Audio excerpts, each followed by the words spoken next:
Hello everyone, আসসালামু আলাইকুম। কেমন আছেন সবাই? আশা করি সবাই ভালো আছেন। তো আমি চলে আসলাম নতুন একটা ব্লগ ভিডিও নিয়ে। ওয়েলকাম করছি আমি আঁখি ব্লগে। এই তো আমি আমাদের গ্রামের বাসায় আছি, আর আমাদের গ্রামের এই রাস্তাটা নতুন হয়েছে আমাদের বাড়ির সামনে দিয়ে। তো এই রাস্তাটা কেমন লাগছে সবাই জানাবেন। অনেক সুন্দর হয়েছে রাস্তাটা, আর ভালো লাগলো জন্যে। আর রাস্তা পাকা হওয়ার পরে প্রথম আমি আসলাম, তো একটু ভিডিও ক্লিপ নিয়ে নিলাম। আর আমি আজকে কিছু দরকার বলতে শপিং করার জন্য, বিশেষ করে আমি আমাদের বাজার আছে, এখানে কিছু কেনাকাটা আব্বুর কাছ থেকে নিব আর কি। তো সেজন্য, আর আমার স্যান্ডেলও ছিল না বাসায় পরার জন্য, মেনলি স্যান্ডেল নেওয়ার জন্য। তো আমাদের গ্রাম থেকে এই বড় বাজারটা একটু দূরে, প্রসাদপুর বাজার, এটা অনেকটা দূরে।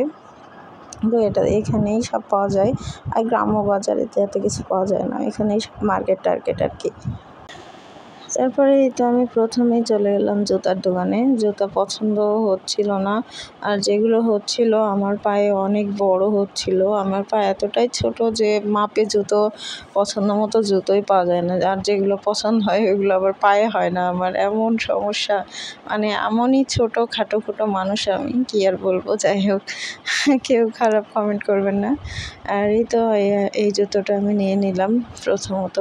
প্রথমে আমি জুতোই কিনলাম, তারপরে আমি অন্য কিছু কিনতে যাব, 3 পিস কিনবো। তারপরে এটা আমার পরিচিত আমার মামার দোকানে, আর এখান থেকেই সব নেওয়া হয় আর কি। মামার দোকানেই ফার্স্টে চলে আসলাম, মামা পছন্দ করে দিল। আর এইগুলো জুতো আমাদের এখানে নিচ্ছে অনেক দাম, গাউসিয়াতে, ঢাকাতে বা যে চকে, এগুলোর দাম কম। এখানে 300 বা 260-70 এভাবে নিচ্ছে। আসলে এগুলো জুতোর অত দাম হয় না, তারপরেও কিছু করার নেই, লাগবে যেহেতু নিতেই হবে। তারপরে জুতো দেখতে দেখতে কেনাকাটার জুতা শেষ করে তারপরে আমি 3 পিসের দোকানে চলে আসলাম।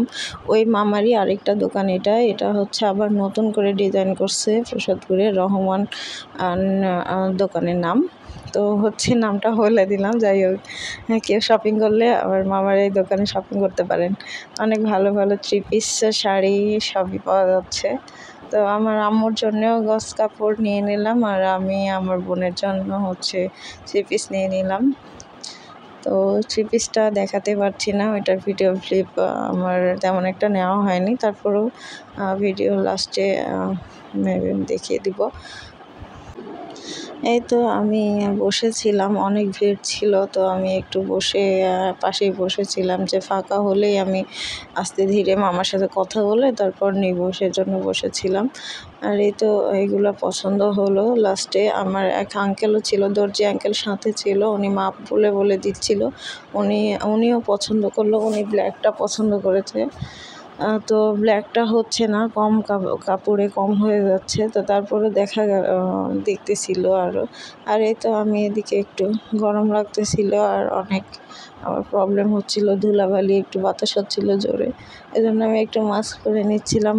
আর এদিকে মাস্ক পরলে আবার গরমও লেগে যাচ্ছিল, কী আর করবো, কিছু করার নেই। করোনার পর এমন একটা অভ্যাস হয়ে গেছে, মাস্ক না পরলে ভালোই লাগে না। কার এমনটা হয় অবশ্যই কমেন্টে জানাবেন। আমার তো বাইরে বের হলেই কেমন জানি মাস্ক পরতে মন চায়, আগেই আমি মাস্ককে খুঁজি। আর যে 3 পিসটা নেওয়া হয়েছে ওটার ভিডিও ক্লিপ আমি নিতে পারিনি। তো 3 পিস বানানোর পর অবশ্যই আপনাদের সাথে শেয়ার করব যে আমি কোন 3 পিসটা নিয়েছি, আর আমাকে কেমন লাগছে অবশ্যই আপনাদের সাথে শেয়ার করব। আর আপনারা কমেন্টে জানাবেন অবশ্যই। আমার ভিডিওটা এ পর্যন্তই ছিল। আল্লাহ হাফিজ।